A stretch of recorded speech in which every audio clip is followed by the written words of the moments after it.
اشرفی stories کے دوستو السلام علیکم ورحمۃ اللہ۔ آج ہم حضرت سلیمان علیہ السلام کے تاریخ پر کچھ روشنی ڈالنے کی کوشش کر رہے ہیں۔ حضرت سلیمان علیہ السلام اللہ تعالیٰ کے برگزیدہ نبی اور حضرت داؤد علیہ السلام کے فرزند ارجمند ہیں۔ والد کے انتقال کے بعد کم عمری میں ہی تخت نشین ہو گئے۔ آپ کا سلسلہ نسب حضرت ابراہیم علیہ السلام سے جا ملتا ہے۔ حافظ ابن کثیر رحمہ اللہ نے آپ کا نسب نامہ یوں تحریر کیا ہے: سلیمان بن داؤد بن عیشہ بن عامر بن سلمون بن نخشون بن امینہ آدا بن ارم بن حسرون بن فارس بن یہودا بن یعقوب بن اسحاق بن ابراہیم۔ آپ علیہ السلام کی والدہ کے متعلق بہت کم معلومات دستیاب ہیں، جو ہیں وہ بھی مستند نہیں ہیں۔ ابن ماجہ میں ایک حدیث ہے کہ رسول اللہ صلی اللہ علیہ وسلم نے فرمایا، سلیمان بن داؤد کی والدہ نے ایک دفعہ نصیحت فرمائی، بیٹا رات بھر سوتے ہی نہ رہا کرو، اس لیے کہ رات کے اکثر حصے کو نیند میں گزارنا انسان کو قیامت کے دن اعمال خیر سے محتاج بنا دیتا ہے۔ اللہ تعالیٰ نے حضرت سلیمان علیہ السلام کو بہت سے معجزات عطا فرمائے، جن میں سے چند ہم ذکر کر دیتے ہیں۔ ایسی عظیم بادشاہت جو ان سے پہلے کسی کو نصیب نہیں ہوئی اور نہ ہی اس کے بعد کسی کو میسر ہوئی۔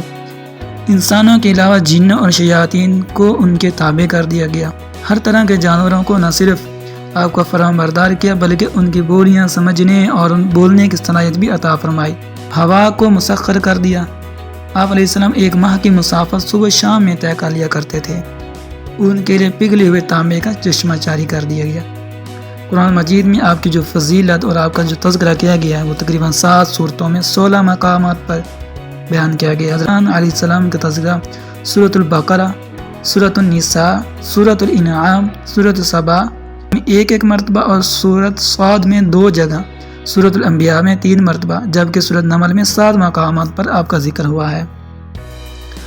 اللہ تعالیٰ نے جنات اور شیاطین کو بھی حضرت سلیمان علیہ السلام کا تابع اور فرمان بردار بنا دیا تھا، جو نوکروں چاکروں کی طرح آپ کا ہر حکم بجا لاتے۔ وہ آپ کے لیے سمندر کے تہہ سے قیمتی موتی، ہیرے جواہرات نکال لاتے۔ حضرت سلیمان علیہ السلام کو بڑی اور خوبصورت عمارتیں بنانے کا شوق تھا، چنانچہ وہ آپ کے حکم پر شاندار عمارتیں بناتے۔ اگر ان میں سے کوئی سرکشی کرتا تو حضرت سلیمان علیہ السلام اسے سزا دیتے، وہ زنجیروں میں جکڑ دیتے۔ قرآن کریم میں ارشاد ہے کہ ہم نے بہت سے شیاطین ان کے تابع کر دیے تھے، جو ان کے فرمان سے غوطہ لگاتے تھے اور اس کے سوا بھی بہت سے کام کرتے تھے، اور ان کے نگہبان بھی ہم ہی تھے۔ ان جنوں میں بھی 2 طرح کے جنات تھے، ایک تو اہل ایمان تھے جو اپنے نبی کا ہر حکم مذہبی فریضہ سمجھ کر پورا کرتے تھے، لیکن جو کافر تھے ان کو شیاطین کہا گیا۔ کفر اور سرکشی کے باوجود حضرت سلیمان علیہ السلام کے تابع فرمان تو تھے، لیکن ان سے نقصان کا بھی اندیشہ تھا، اس لیے اللہ تعالیٰ نے ان کی حفاظت فرمائی۔ سورۃ سبا میں ارشاد ہے کہ جو کوئی ان میں سے ہمارے حکم سے پھرے گا اس کو ہم آگ کا مزہ چکھائیں گے۔ مفسرین فرماتے ہیں کہ اللہ تعالیٰ نے ایک فرشتہ مقرر فرما دیا تھا جس کے ہاتھ میں آگ کا سونٹا ہوتا تھا۔ جو جن حضرت سلیمان علیہ السلام کے حکم کی سرتابی کرتا تو فرشتہ اسے مارتا، جس سے وہ جل کر بھسم ہو جاتا تھا۔ اسی طرح جانوروں کی بولیاں، اللہ تعالیٰ نے حضرت سلیمان علیہ السلام کو تمام جانوروں حتیٰ کہ چیونٹیوں تک کی بولیوں کے علم سے نوازا تھا۔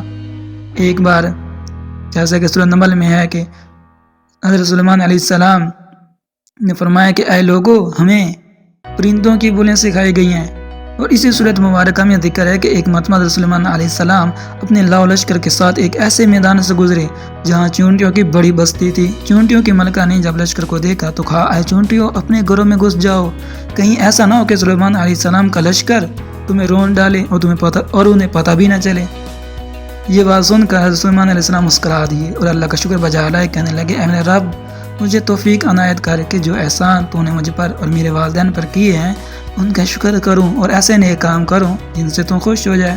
اسی مذکورہ مہم کے دوران جب حضرت سلیمان علیہ السلام وہ لاؤ لشکر کے ساتھ چل رہے تھے، اسی دوران اپنی فوج کے سب دستوں کی رپورٹ لی تو ہدہد کو غائب پایا۔ آپ علیہ السلام نے کہا کہ اس موقع پر اس کا غائب ہونا تو بہت بڑا جرم ہے، اسے اس کی سزا دی جائے گی یا پھر وہ کوئی معقول عذر پیش کر دے۔ اسی اثنا میں جب ہدہد حضرت سلیمان علیہ السلام کے پاس پہنچا، بتایا کہ وہ قوم سبا کے لیے ایک خبر لے آیا ہے، تو آپ کو علم نہیں، میں آپ کے پاس قبیلہ سبا کی ایک سچی خبر لایا ہوں۔ سبا جنوبی عرب کی مشہور تجارت پیشہ قوم تھی، جس کا دارالحکومت مغرب موجودہ یمن کے دارالسلطنت صنعاء سے 55 میل شمال مشرق میں واقع تھا۔ یہ 1000 سال تک اپنی عظمت کے ڈنکے بجاتی رہی۔ 115 قبل مسیح میں جنوبی عرب کی دوسری مشہور قوم حمیر نے اس کی جگہ لے لی۔ عرب میں یمن اور حضرت موت، جبکہ افریقہ میں حبش کے علاقے پر اس کا قبضہ تھا۔ مشرقی افریقہ، ہندوستان، مشرقی بعید اور خود عرب کی جتنی تجارت ہوتی تھی وہ زیادہ تر ان صبایوں کے ہاتھ میں تھی۔ اسی وجہ سے یہ قوم اپنی دولت کے لیے نہایت مشہور تھی، بلکہ یونانی مورخین تو اسے دنیا کی سب سے زیادہ مالدار قوم کہتے ہیں۔ ہدہد نے کہا کہ اے بادشاہ، میں نے وہاں ایک عورت دیکھی ہے جو اس قوم کی حکمران ہے، اور اس کو ہر طرح کی آسائش اور سامان میسر ہے۔ اس کا تخت بھی بڑا عظیم الشان ہے۔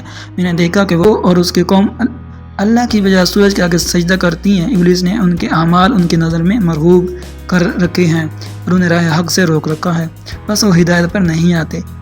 اس اللہ کو سجدہ کریں جو آسمانوں اور زمینوں کی پوشیدہ چیزیں نکالتا ہے اور جو کوئی تم چھپاتے اور ظاہر کرتا ہے۔ وہ سب کچھ جانتا ہے، اس کے معبود برحق نہیں، وہی عرش عظیم کا مالک ہے۔ حضرت سلیمان علیہ السلام نے فرمایا، اب ہم دیکھیں گے کہ یہ بات کتنی سچ ہے۔ چلیے آپ جائیں، یہ میرا خط لے کر ان کو دے دیں، پھر ان کے پاس سے ہٹ جانا اور دیکھنا کہ وہ کیا جواب دیتے ہیں۔ ہدہد نے حضرت سلیمان علیہ السلام کے حکم کی فوری تعمیل کی اور خط لے کر ملکہ سبا کے پاس پہنچا۔ روایت میں ہے کہ ملکہ سبا، جس کا نام بلقیس تھا، اس وقت بھی وہ عرج کی پوجا کر رہی تھی۔ ہدہد خط اس کے قریب ڈال کر وہاں سے ہٹ گیا۔ ملکہ نے جب یہ خط پڑھا تو وہ متفکر ہو گئی اور فوری طور پر درباری طرف کر لیے۔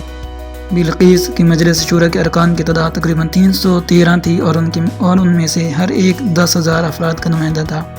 تو ملکہ نے کہا، اے اہل دربار، میری طرف ایک بڑا اہم خط پھینکا گیا ہے جو فلسطین اور شام کے عظیم فرما رواج سلیمان علیہ السلام کی جانب سے ہے۔ اس میں کہا گیا کہ ہم سرکشی چھوڑ کر اطاعت اختیار کریں اور مسلمانوں کو سلیمان کے آگے حاضر ہو جائیں۔ اب تم سب مل کر مجھے مشورہ دو کہ تم جانتے ہو کہ میں تمہارے مشورے کے بغیر کوئی کام نہیں کرتی۔ درباری نے کہا کہ اے ملکہ، ہم طاقتور ہیں اور جنگجو ہیں، جیسا آپ حکم دیں گے ویسا ہی کریں گے۔